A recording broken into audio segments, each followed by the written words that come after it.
what price are you paying for being capable?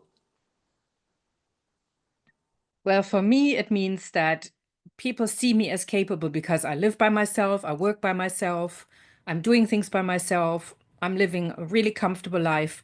And so people see me as really capable. So when I really need help, it used to be that people say, I never knew how to offer you help because I thought you handled everything by yourself. And I would sit there and go, but I really need help. So that's when I learned how to ask for help.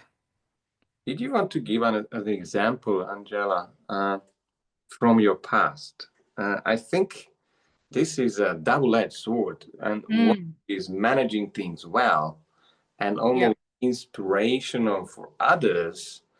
They look at her or him as an example who can do anything and everything.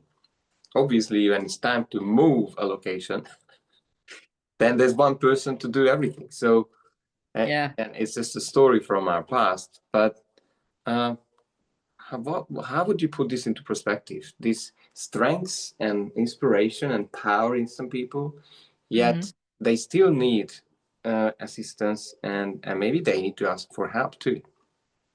I mean, a very basic example is when you get sick. I mean, I have been sick, and I'm one of those people, if I have the choice between somebody hovering and just constantly checking how I am, and somebody just says, or leave some chicken soup at the door, just get it when you can. That is my preferred way. But having somebody bring the chicken soup would be great.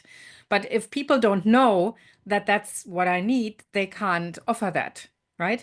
So we tell people we don't if we don't teach people what's important to us, they can't offer.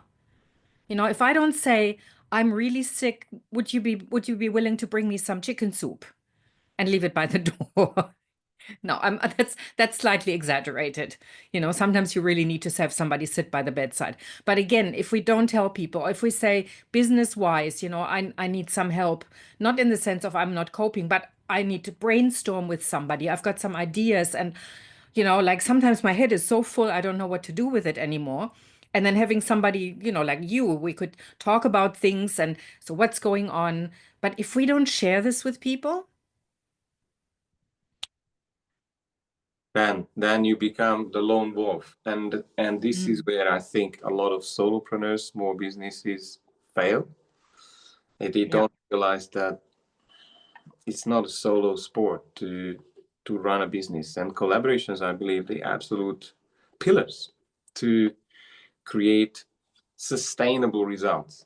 yeah. Well, is there any challenge for our audience today? A challenge or a suggestion? Well, choose. Okay. My suggestion, and maybe a challenge as well, is find a networking network where you don't just present your 2-minute talk and your high elevator pitch, but where you can be real with people, where you can sit down and say, this is what's going on for me. I'm part of a network where we do that. We sit around a table and we're saying, this is the challenge I have at the moment. And then everybody pitches in and says, have you thought about this? And have you thought about that? And it's brilliant. It's just great to have that, knowing that there are people I can trust. And then I can go back to the office and I can do what I need to do. Well done. And give value, by the way. You should, Absolutely. showing up in these groups, provide value, and then Hmm. watch what's coming back. See you soon.